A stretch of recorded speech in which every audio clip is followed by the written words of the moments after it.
We shouldn't forget that by the time Heaven on Earth came out, you were already a million-selling artist. You'd done lots of tours. You knew what the business was. You'd had a solo album out in the States, Belinda. This was a different order of things, though, wasn't it? Well, it was different because I knew how lucky it was. So to have success one time around is amazing, but to have it 2 times around is like very, very rare. And especially for singers that leave big bands, you know, you don't usually have the kind of success that I had with that album. But that album really sort of changed the game for me as a solo performer because it was an international success, #1 all over the world. I think it was just that song was so, like, it was one of those possibilities where it could actually transcend being a song, and you don't come across those songs too often. That song was written by Rick Knowles and Ellen Shipley, which a writing team which turned out to be, for whatever reason, an amazing team for you. Right. Did you know them before this album?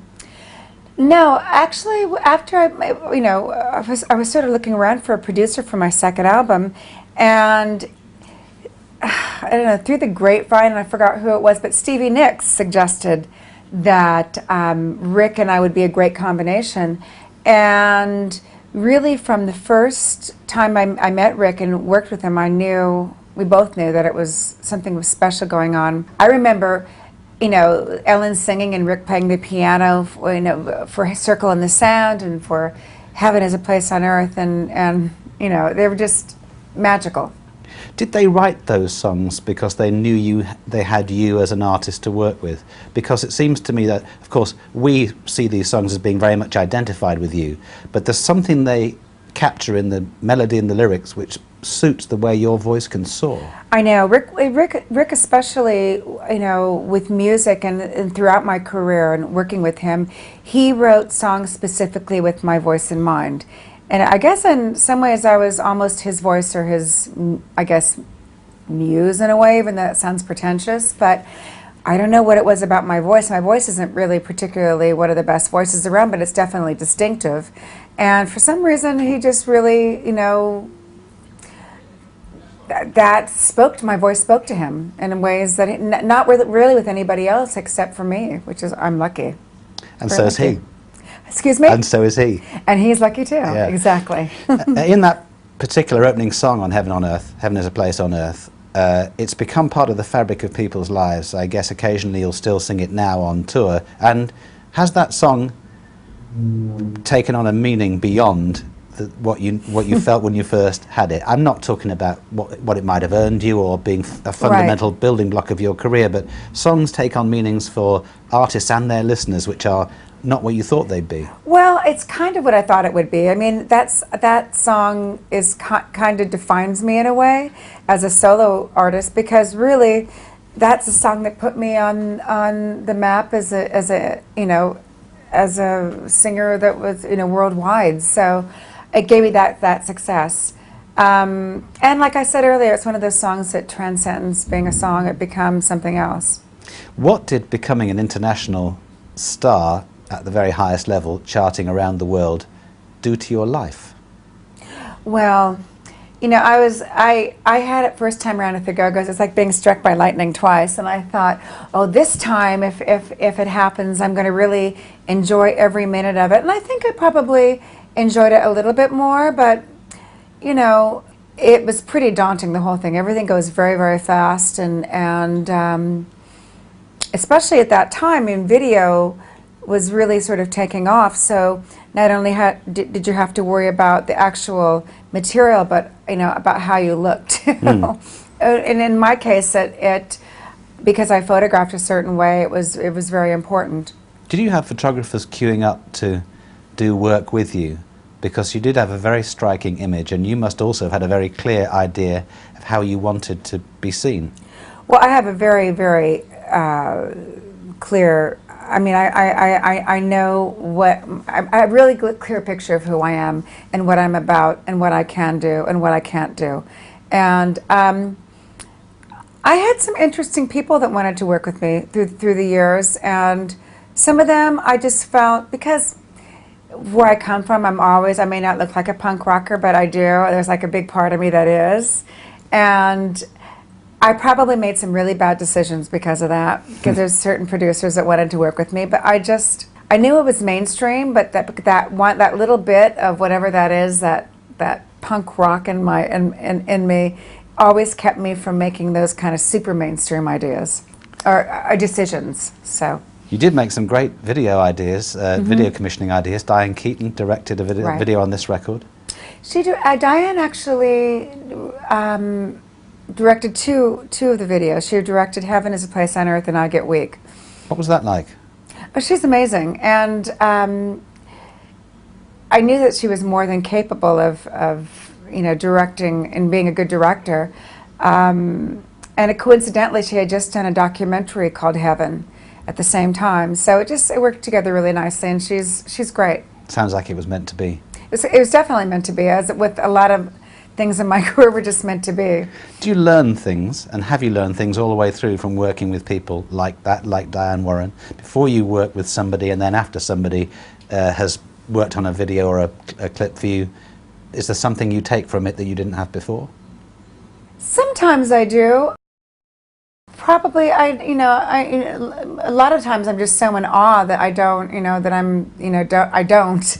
But there's been a few times through the years, like working with Brian Wilson quite a bit on singing backgrounds, not just on my things, but on his albums, moments I thought, this is how it's done. And I think of anybody in my career that's been inspirational and has really sort of changed how I look at things, is probably him, actually.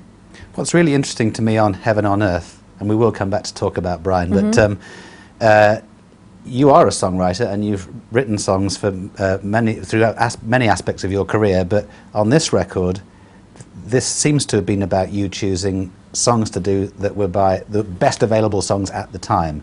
Is that how that feels? And that meant that you're not credited on this record. Well, that's fine. I'm kind of lazy when it comes to songwriting. Okay. So, but working with the songwriters in my career that I worked with, they have a really good idea of who I am.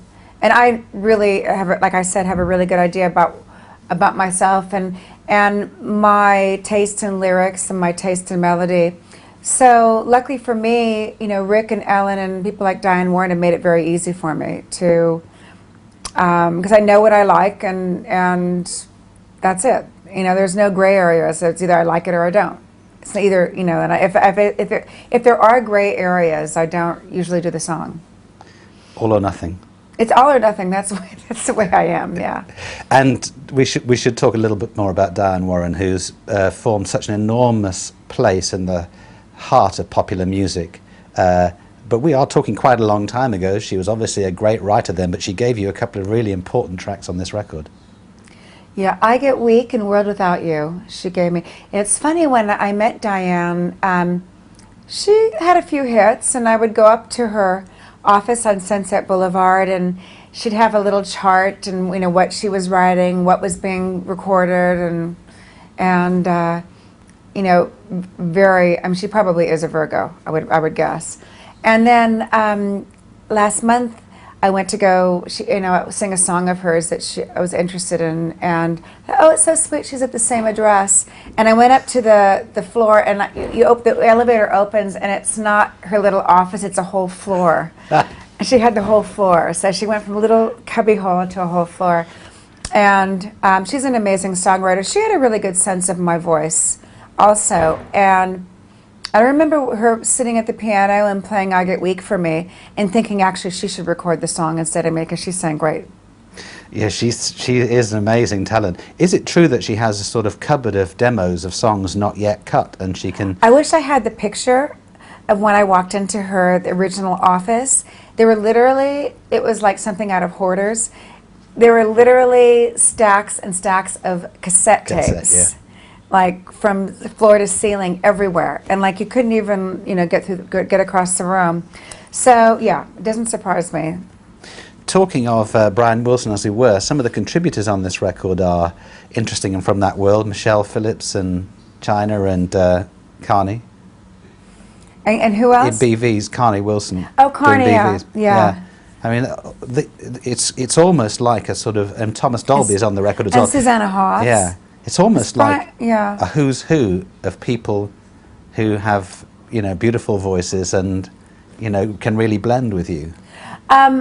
Through the years, I've worked with, you know, amazing people, and I know that on my very first solo album that I worked with both China and her mom Michelle, and of course, you know, I grew up with the mamas and papas, and she has an amazing voice. So yeah, I mean, I've been lucky that I've been able to collaborate with amazing people through my career. What do you remember about how this record was actually recorded? Was it recorded in LA? It was recorded in LA on Melrose. And I remember Anthrax was in the studio next door. It's quite a contrast. Yeah, I'll say. And it was all, you know, because there were no expectations. I was coming off a pretty successful album in the States, but I don't know. There was something. There was that experience. There still wasn't any pressure because I knew I had the goods. I mean, in my experience, you can have the best song in the world, but it all depends on a lot of things, not just a song. I knew I had the goods, and I just kind of, and I had good feelings about it. You could feel as it was coming together. Yes, I could just feel energetically that everything was just coming together perfectly, and it did actually for that album. Without a doubt. Yeah. Who chose the singles? Did you choose the singles? No, I mean the record. It was pretty obvious, and in my experience with, I don't know, 17 albums that I've done through the years, through the 37 years, there's always going to be 2 or 3 standouts, and it was obvious that Heaven Is a Place on Earth was going to be the first single. Did you ever disagree with the single choices? Oh, I've had, you know, not on that album, but I've had some serious, through the years I've had serious disagreements with record company people. On singles? Excuse me? On singles? On singles, yeah. And actually cuts. Yeah. I have, yeah, some kind of scary stories, yeah. And who was right? Actually, I was. You know that the song Falling Into You? Well, I demoed that song. And it was amazing, and the head of the record company said, "Oh, this is shit," and I said, "No, it's not." I wasn't able to put it on my album, and I was in France, and I was putting gas in my car, and I heard a song over the speakers, and I go, "That sounds familiar," and it was "Falling Into You," and I didn't do it. It's always just one person's opinion, isn't it? Exactly. But how maddening! Absolutely Exactly. maddening. Sometimes a record like this is like a sort of golden ticket that just takes you everywhere around the world. Do you remember, as the success rolled out, the places you went to for the first time? I don't think there were any first time. Well, actually, no, there weren't any first time places because I was pretty well traveled by that point with the Go-Go's and on that first album. But was it different with this big wave that was Actually, coming to shore? it was a lot different for me because it was the first time that I was actually in arenas as a solo artist in places that the Go-Go's never went to. So it was pretty exciting for me. And I remember doing Wembley, I think 2 nights. That's pretty amazing, actually. Absolutely. Yeah, and then you know, in Australia, you know, doing arenas. And it was an amazing experience. And did you remember looking at your audience, and if you, as you went out on the tours on that, and did you like the audience? Did you? Well, I remember being on tour. And I think it was Leeds or Newcastle, and my dressing room was positioned where I could look out the window and see people queuing up, and I was so horrified that people actually paid money to come see me. And if I really think about what I'm doing when I'm on stage, it's like I have to like switch gears because I'm really, as pretentious as it sounds, I'm not the same person that goes out there. Even now, you think that? Yeah, I have to switch gears. Yeah. Because I couldn't go out there and do what I do and sing in front of people. I mean, back in the old days, I was a big ham, but as I've gotten older, I'm not as much the ham as I used to be. It's really interesting, isn't it, though? But you wanted it. You wanted the success, and you wanted to do have the hits and do the Uh-huh. tours, but you realised also that it was show business as opposed to being, you know, you could switch it on and off. Is that what you're saying? Well, yeah, I guess I never really thought about the people actually are looking at me. But if I really think about it, even I can't even go there now, really, and Yeah. I don't. I think I have more confidence now as a performer, so it's a little bit easier. But back then, I mean, I was still I wouldn't say, I mean, during the Heaven album, I wish I could say I was a confident performer, because I don't think I was. A lot of insecurities going out there. We all learn on the job. And, Yeah, exactly. And you know, and I suppose the contrast is in the Go-Go's, you're there, you're with friends, and despite all of the kind of, you know, interactions on a personal level in the band, it's the girls together. Well, Go-Go's were my security blanket Yeah. for years and years, and all of a sudden I'm laid bare on my own, and territories that I've never really had that kind of success. There's a lot of expectations, and you know, it's a lot of pressure. And I did okay. I fared pretty well, but I wasn't that confident. I wasn't really that confident in my abilities as a performer. We never spotted it at the time.